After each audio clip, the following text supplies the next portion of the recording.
Alright guys and girls, welcome back. This is my answer to my front mudguard. Okay, it is a plastic sort of ABS type mudguard. It's for a Cub 90 and it costs about 25 quid. Okay, now if we put that next to that, it's not too dissimilar. It's a little bit on the narrower side, which might be an issue. Anyway, to get this set down on the floor, the same as that back end, I need to cut off this piece here. So I need to whip that off very carefully. Follow my nice single line there.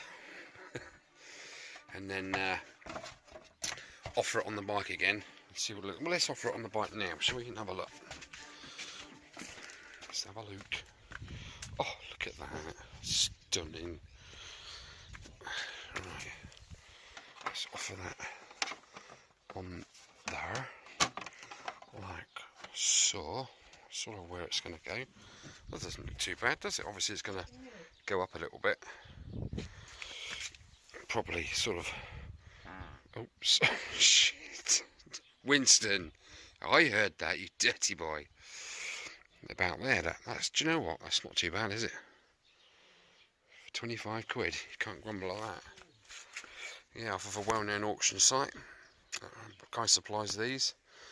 That's not bad at all, is it? Right, let's go and do some adjusting.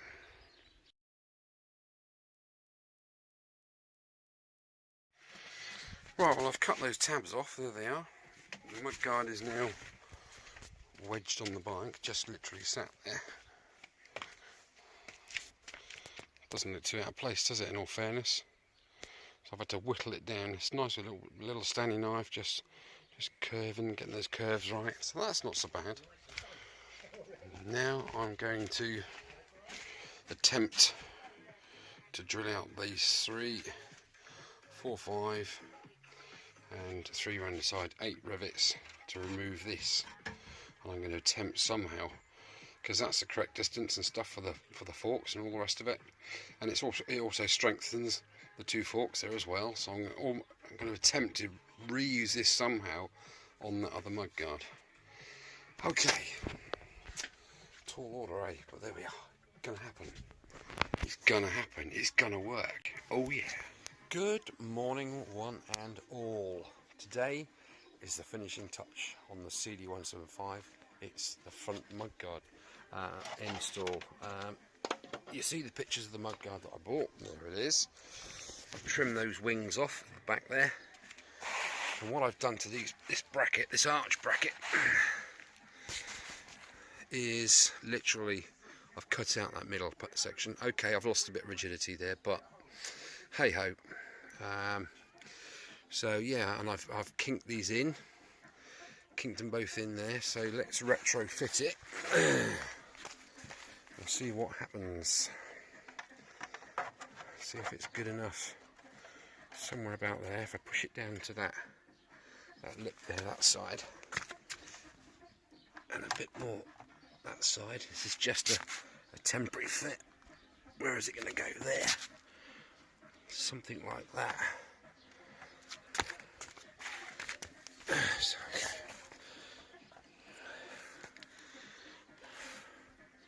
Something like that. That's not too bad, is it? I can obviously go up a little bit with it. Ooh, she cried. Sorry, I'll try and keep it clean.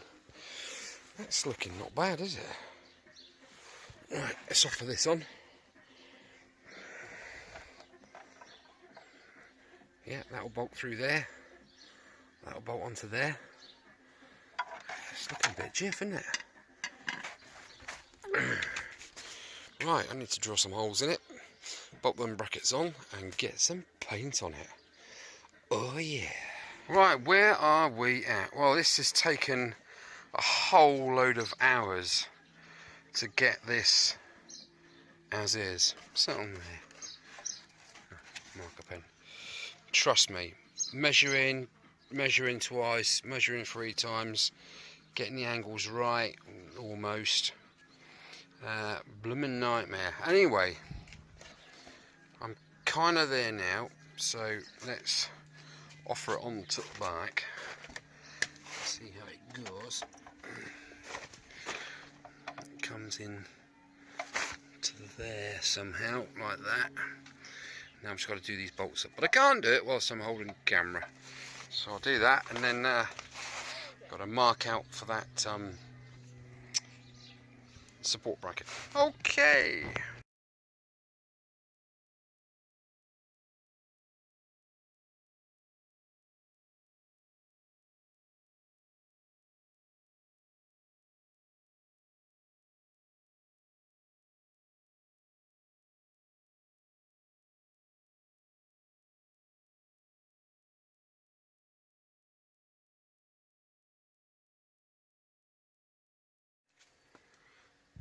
Hello ladies and gentlemen and subscribers and everybody else during this trying time.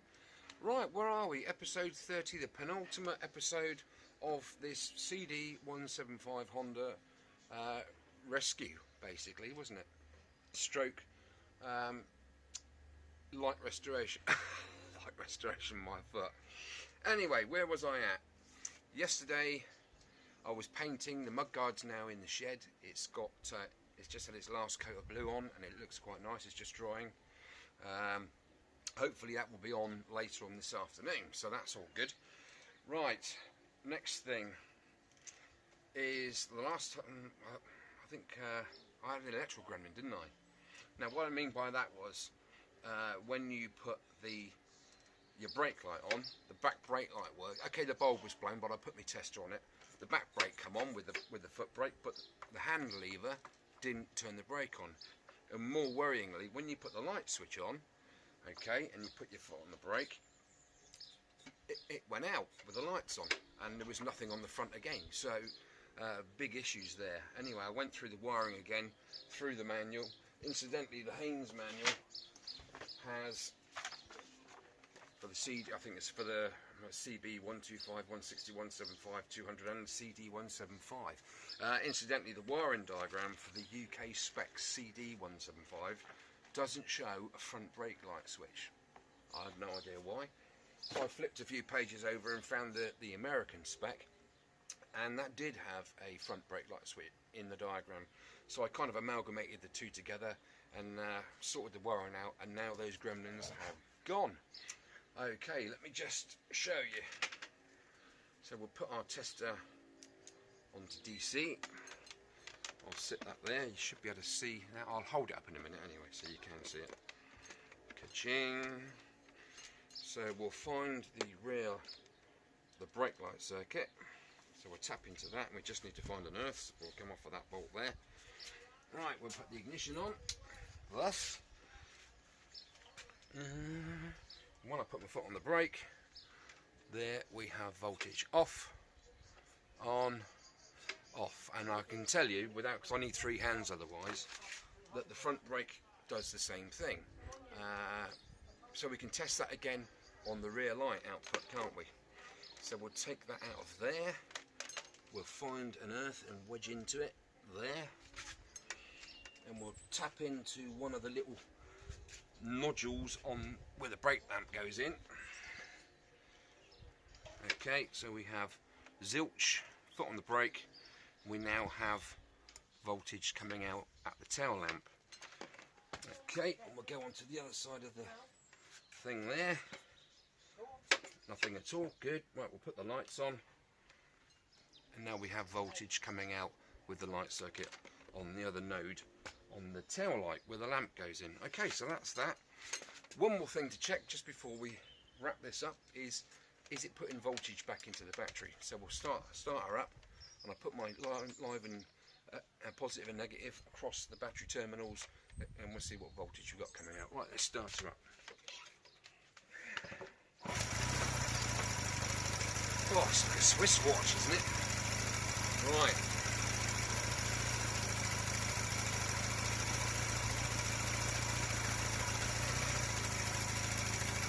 6.11 volts going back into the thing. Let's give it a bit of a rev. goes up to 6.16 when you rev it up. So I'm happy with that. The generator's working, the battery's getting a supply again. Have I put the petrol on? Yes, I have. Right, let's just turn her off. So all the electrics are working. Let's just shut that down. All the lights are working properly. I'm just waiting on a tail lamp to go in there because it's 6 volt. I've got a load of 12 volt ones kicking around, but no 6 volt unfortunately. So when that turns up from our famous internet site there, I shall pop that in, put the cover back on, and we'll be good to go, won't we?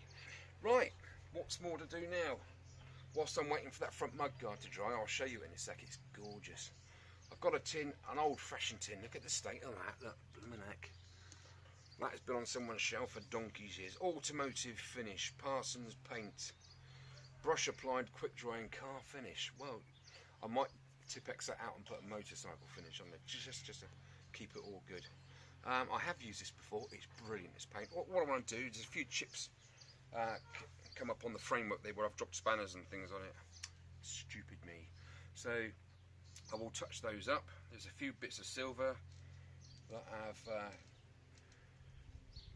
faded, for want of a better word, so I need to touch those up with a brush. Then it's get that front mudguard on, and jobs are good in. Well, right, so next time you see me, I'll be putting the front mudguard on. Okay, take care guys, catch you in a bit. Oh boy, the mudguard's on. Let's go and have a look. Quality control's having a kip. That's not very good. Ready, steady, go. Look at that.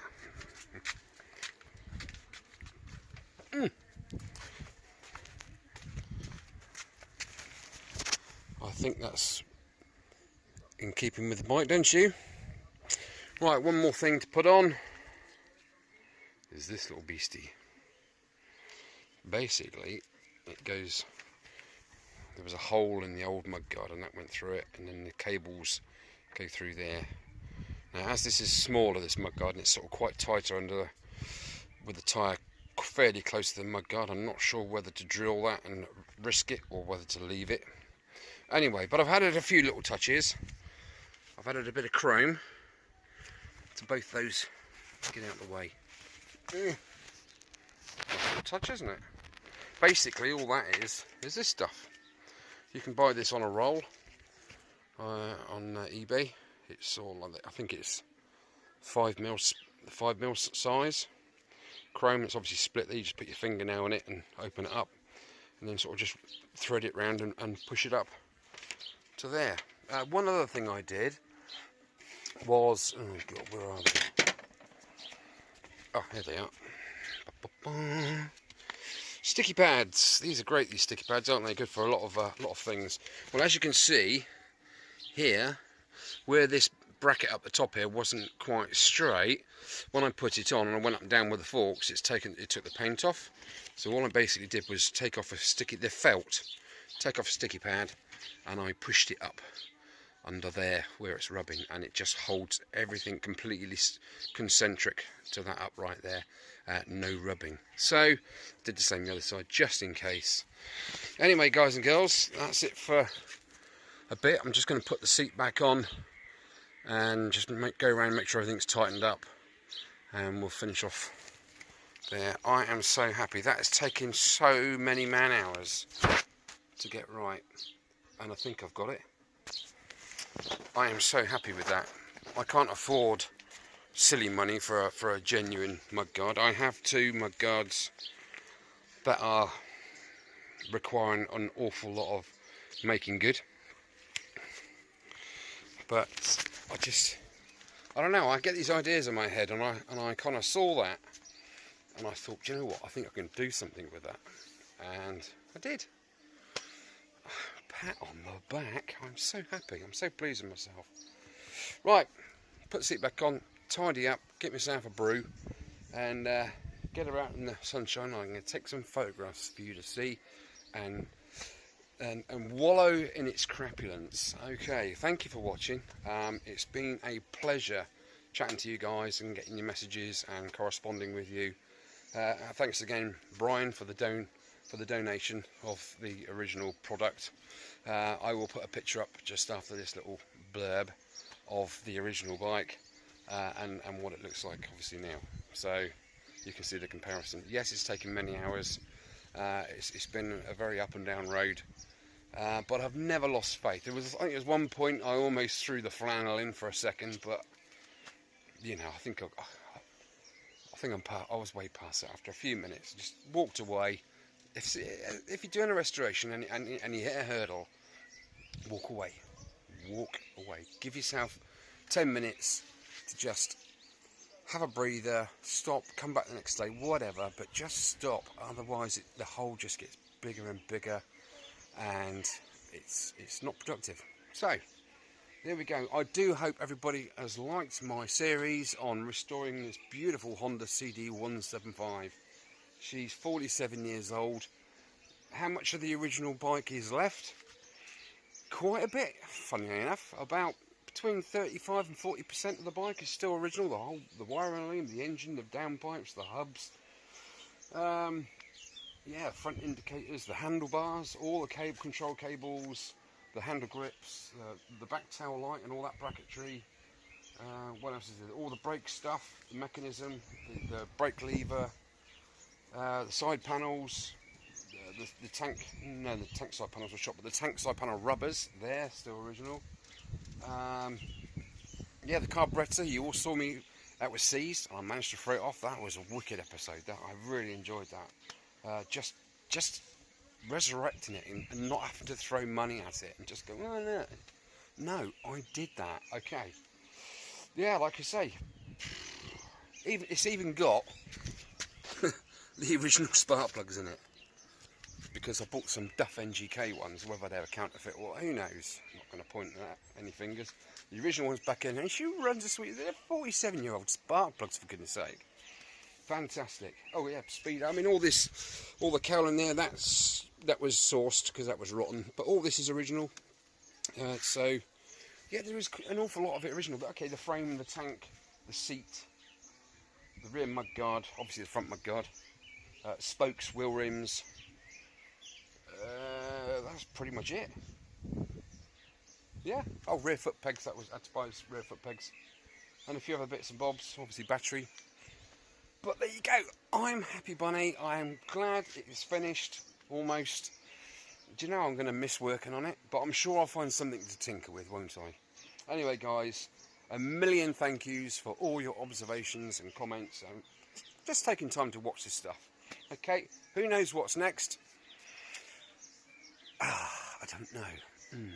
Anyway, thank you. It means the world to me. Cheers.